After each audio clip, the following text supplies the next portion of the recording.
about a small country in the Middle East and its relationship with its neighbours. Originally known as Palestine, the British ruled it under a League of Nations mandate from 1922 after capturing it from the Turks in the First World War. Most of its population was Arab. They believed Britain had said that Palestine would be theirs. But the British had also promised the Jews a national home in Palestine. Making Jewish immigration easier was one of the conditions of the British mandate, and the Jewish population increased from about 80,000 in 1922 to over 400,000 in 1939. They worked hard to establish their farms and settlements throughout Palestine. But their arrival caused problems. The Palestinian Arabs bitterly resented ever-increasing numbers of Jews in what they believed to be their country and blamed the British. Amid mounting Arab hostility and rebellion, the British called a conference of Jews and Arabs in 1939. Although the Jews were promised ultimate independence, the British announced a cutback in immigration over the next 5 years. Then it was to stop altogether unless the Arabs agreed. Well, this was rejected out of hand by the Jewish leader Ben-Gurion. For many Jews, including refugees from Hitler's Germany, Palestine was the only hope. So increasing numbers tried to get into the country, even though many would be refused entry when they got there. The British intercepted the ships carrying these illegal immigrants.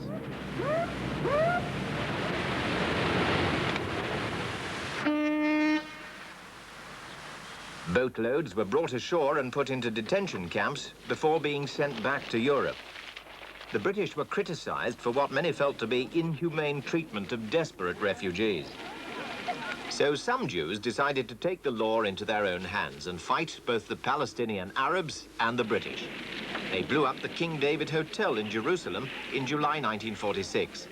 It was the British military headquarters, and over 100 people were killed and injured, Jews and Arabs as well as British.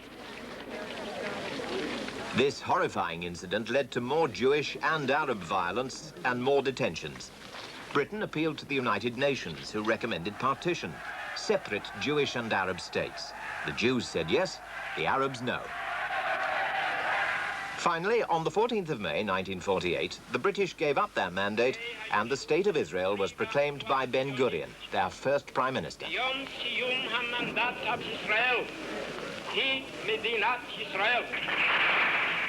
Britain had been defeated by the problem. Would the new State of Israel do any better?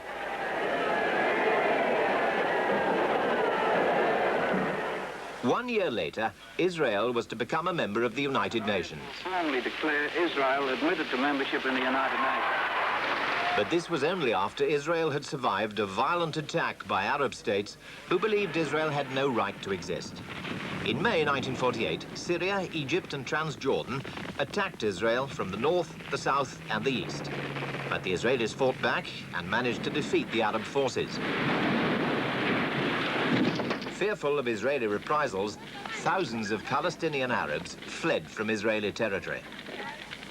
They settled in camps just over the borders. Many expected they'd only be there for a short time, but they were wrong. With the war over, Israel had won her claim to exist. Now there were no limits to Jewish immigration. People were needed to build up the country.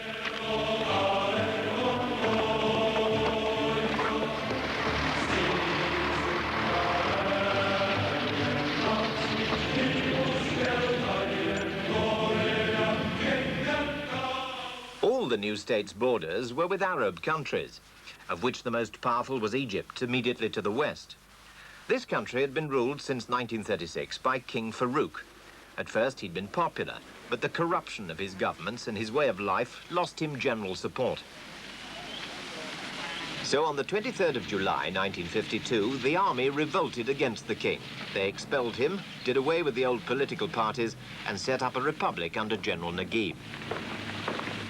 But the real power lay with Colonel Gamal Abdel Nasser. He soon replaced Naguib as president, and by 1954 he was the unchallenged leader of Egypt, determined to make it powerful and independent. Much of the country was poor and backward. Most Egyptians did not own the land they farmed. Nasser took over the rich landowners' properties and gave them to the peasants. This made him immensely popular. Many homes were primitive and overcrowded. Nasser rehoused thousands of Egyptians in modern blocks of flats.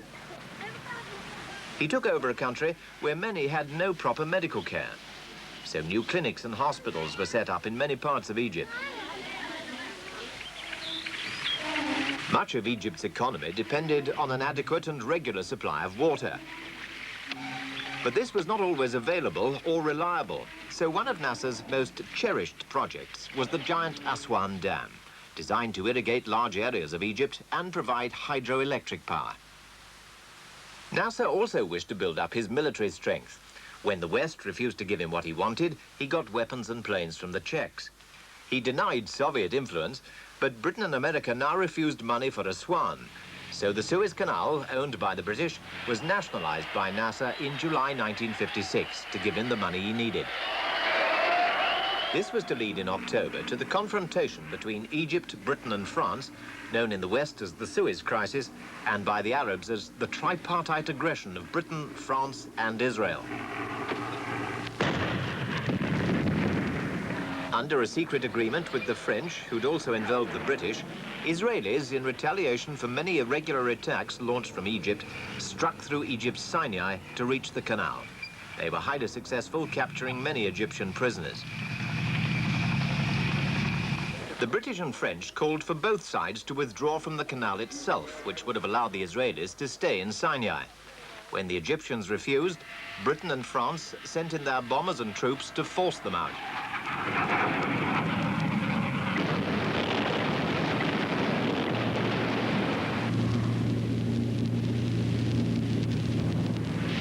But to ensure success, the British and French needed United States support.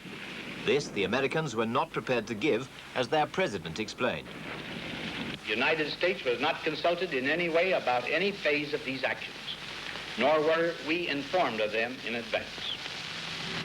We believe these actions to have been taken in error, for we do not accept the use of force as a wise or proper instrument for the settlement of international disputes. Without this support, the Suez operation was doomed to failure, although the British Prime Minister, Anthony Eden, tried to put a brave face on it. We make no apology and will never make one for the action which we and our French allies took together. In November, United Nations troops took up their positions along the canal, replacing the British and French, who withdrew a few weeks later.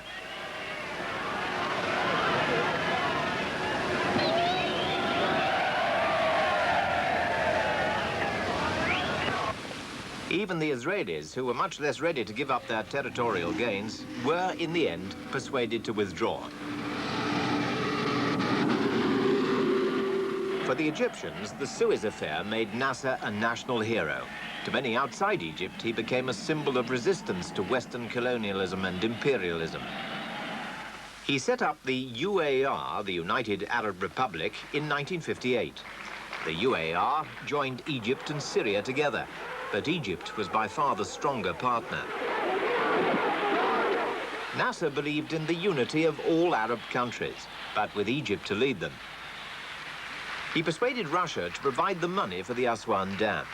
He seemed to be going from success to success.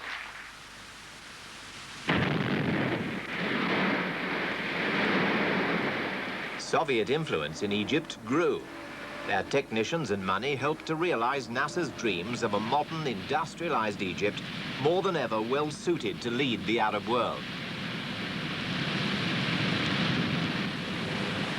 But in spite of all appearances, Nasser's prestige in the Arab world was beginning to decline. Many Arab countries were jealous of his claims to be their leader and spokesman.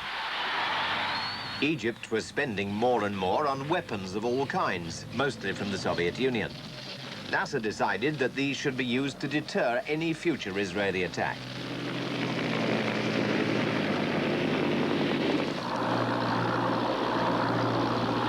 He was also increasingly forced to demonstrate his hostility to Israel in an attempt to heal some of his conflicts with other Arab leaders.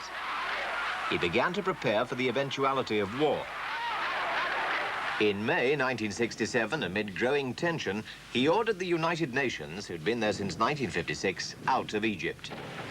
The Egyptians then began to build up their forces in Sinai.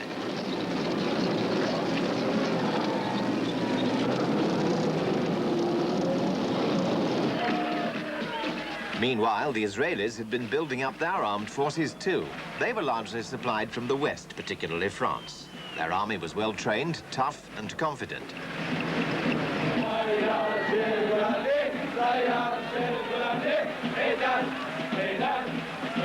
Throughout May, the tension mounted. To the Israelis, it seemed that the Arab attack might come at any time.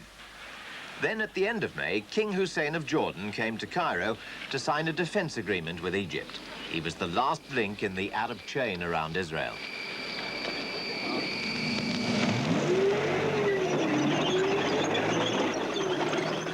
On June the 5th, the Israelis attacked. They sent their tanks in against Egypt, Syria and Jordan.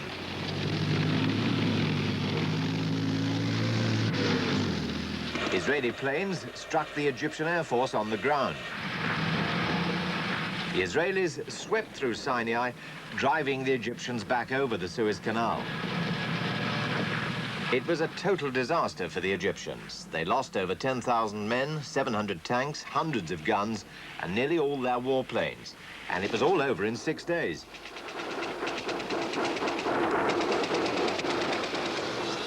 The Israelis captured the Arab-held old city of Jerusalem. General Moshe Dayan, the Israeli commander, came to see one of the most sacred Jewish monuments, the famous Wailing Wall. For the Israelis, it was a fitting climax to their triumph.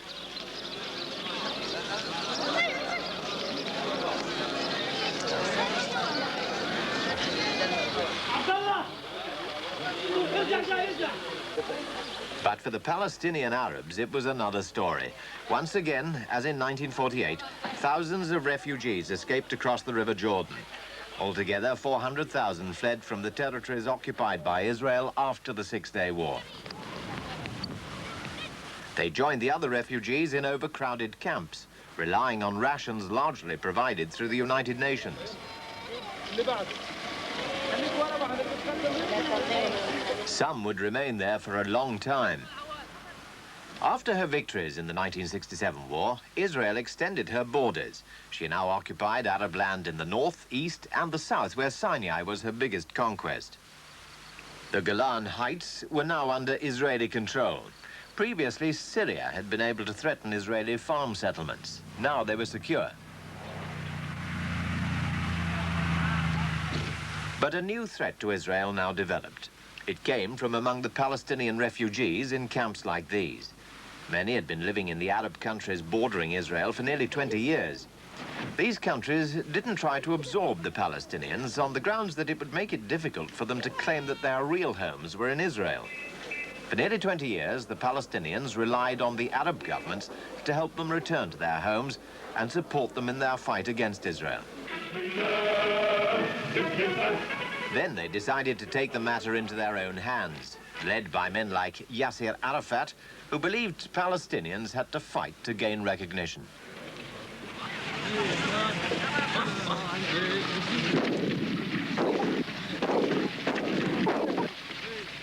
In the camps around Israel, groups were trained to carry the fight into that country. Regarded by many as terrorists, they thought of themselves as freedom fighters. Even their children, who'd never seen Palestine, were trained to fight Israel.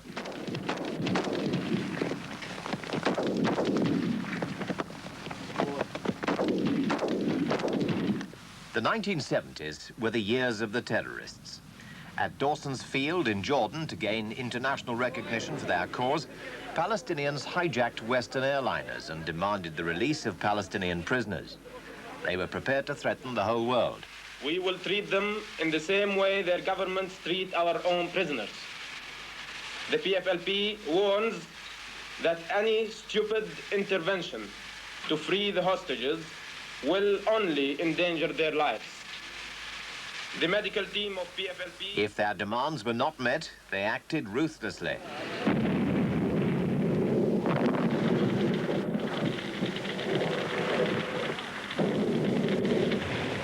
In fact, their actions became so violent that in Amman, in Jordan, where the Palestinians outnumbered the Jordanians and appeared to be challenging the government, the army attacked and drove them out of the country after some bitter fighting.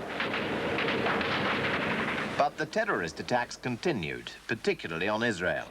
In May 1972, an attack on Lod Airport at Tel Aviv resulted in nearly 100 killed and wounded.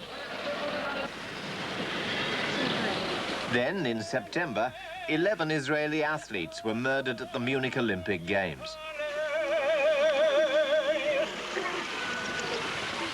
The Israeli response was always swift and ruthless. Places suspected of harboring terrorists were immediately destroyed.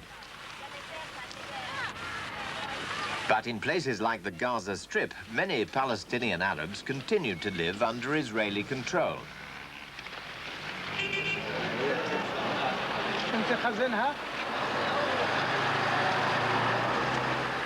In an attempt to make Israel more acceptable, they were given work.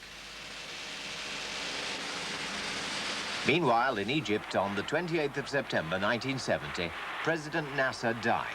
He was still regarded by millions of Egyptians as their savior. He was replaced immediately by President Sadat, who set about restoring Egyptian morale. He began by building up the army's self-confidence.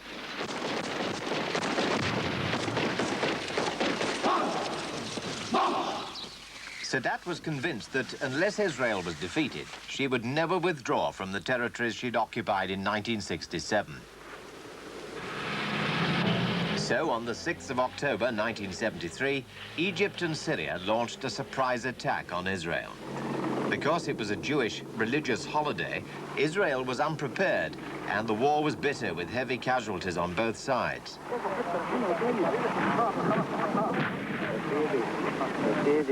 The Arabs had fought better than ever before and made some gains, capturing a number of Israeli prisoners.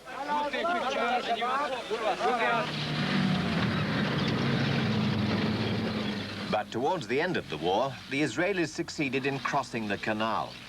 During the fighting, both the Russians and the Americans poured in vast supplies of arms and equipment to both sides. However, the Arabs used one of their own weapons most successfully: oil. The Arabs supplied America and Western Europe with oil. Israel depended on Western support, especially weapons and money from America.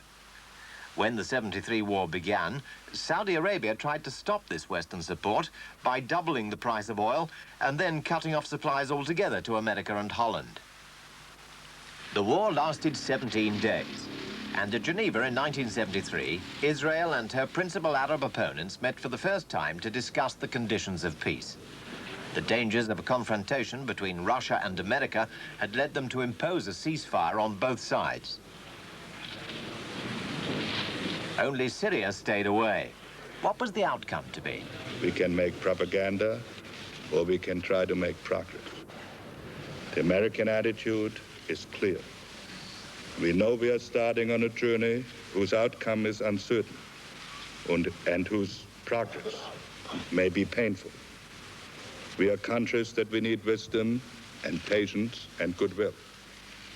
But we know, too, that the agony of 3 decades must be overcome, and that somehow we have to muster the insight and courage to put an end to the conflict between peoples who have so often ennobled mankind.